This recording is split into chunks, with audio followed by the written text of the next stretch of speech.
ভাত বেড়ে নিয়ে বসে পড়েছি দুপুরের খাবার। অনেক কিছুই আজ বানিয়ে ফেলেছি। দেখো কি কি বানিয়েছি। এই যে লাউ খোলা ভাজা, বেগুন ভাজা, উচ্ছে চচ্চড়ি, বড়ি দিয়ে লাউ আলু দিয়ে চচ্চড়ি, আর এখানে ক্যাপসিকাম চিকেন।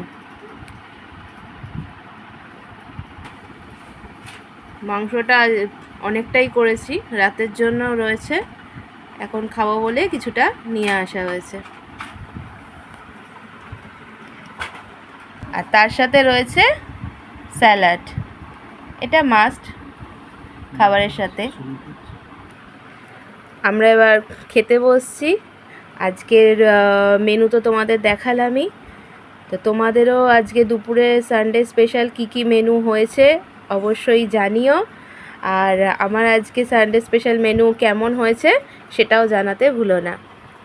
ওকে, টাটা, আবার দেখা হচ্ছে পরের ভিডিওতে।